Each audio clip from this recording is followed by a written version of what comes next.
ఒక్క నిమిషం చిట్టిబాబు గారు, మస్తాన్ గారు అప్పుడు అక్కడనే ఉన్నారు నాకు తెలిసి. వైఎస్ఆర్సీపీ సజ్జల రామకృష్ణారెడ్డి పిఆర్ఓ గారు ఉండే అప్పుడు మీరు ఉన్నారా అప్పుడు?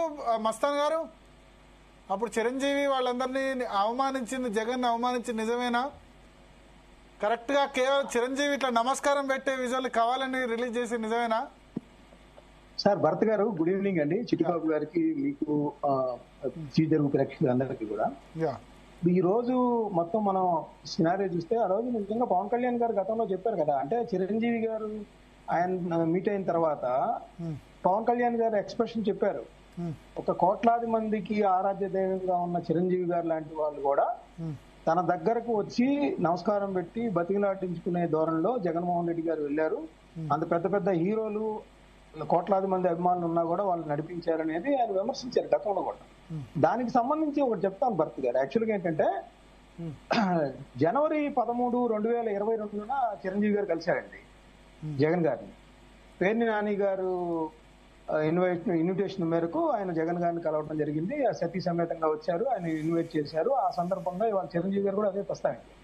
ఆ తర్వాత ఫిబ్రవరి 10, 2022 ఈ డెలిగేషన్ మహేష్ బాబు గారు, ప్రభాస్, అదే కొట్టాల శివ గారు, రాజమౌళి గారు వీళ్ళందరూ వెళ్లి కలిశారు. కలిసిన సందర్భంలో అది మొత్తం కాకుండా కేవలం చిరంజీవి గారు నమస్కారం పెడతాం, జగన్ గారు ప్రతి నమస్కారం చేయకుండా ఇట్లా పక్కకి చూడటం అనే దాన్ని మాత్రమే రిలీజ్ చేయటం మీద అప్పట్లో పెద్ద ఎత్తున విమర్శలు వచ్చిన మాట వాస్తవం. అంటే లోపల విజువల్స్ లో ప్రతి నమస్కారం చేశారో చేయలేదా? ఖచ్చితంగా ఎడిటింగ్ కదా సార్, ఎడిట్ వీడియో. అక్కడ నమస్కారం చేసింది సీఎం సీట్ కండి, నాట్ జగన్.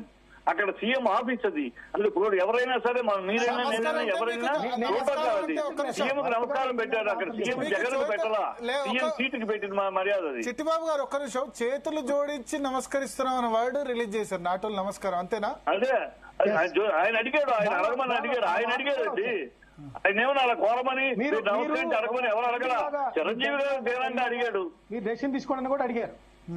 దేనంటే చిరంజీవి గారు అడిగారు, అలా అడగమని ఎవరు అనలా. ఆయన అడిగాడు, ఆయన పర్సనల్ ఫీలింగ్ లో అడిగాడు. అంతేకాని ఆయన ఎవరు బలవంతం చేయలేదు, మీరు బతవాలంటే లేకపోతే చేతులతోటి నమస్కారం చేతులు పట్టుకుని అడగండి అని అడగలా. మిగతా వాళ్ళు అడగలేదే. ఇప్పుడు మొన్న పవన్ కళ్యాణ్ బెంగళూరు వెళ్ళాడు.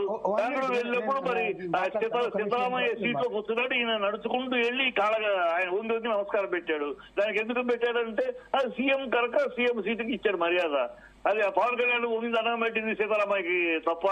సీతారామయ్యకి బెంగళూరు వెళ్ళారు, అందరూ విజువల్ చూశారు కదా. బెంగళూరు అక్కడ నడుచుకుంటూ వచ్చి ఆయన అక్కడ కారణంలో కూర్చుంటే ఈ కారణం నుంచి వచ్చి ఆయన నమస్కారం చేసి మళ్ళీ వెళ్ళి కూర్చున్నాడు. సీతారామయ్య సీట్ నుంచి లెగవని కూడా లెగవాల సిద్ధరామయ్య. ఎన్ని ప్రోటోకాల్స్ సీఎం సీటుకి ఇచ్చే మర్యాద అది, అంతే చెప్తే మనుషులకు ఇచ్చే మర్యాద కాదు. దాన్ని కూడా వక్రీకరించి దాన్ని విపరీత చేసి ఏదో ఆయన నమస్కారం పెట్టమని వీళ్ళందరూ చెప్పినట్టు ఒక మాట ఆయన అడిగా మామూలుగా అడగడానికి వచ్చాడు. అడిగింది ఆయన విధానంలో నమస్కారం పెట్టి అడిగాడు. ఎవరు అడగమన్నారా ఆయన్ని? నమస్కారం పెట్టి తెలంగాణ అడగండి అడుక్కోవడం ఏమన్నా చెప్పారా? భరత్ గారు ఒక్క విషయం ఇవాళ జరిగిన దాని గురించి చెప్తా, చెప్పండి.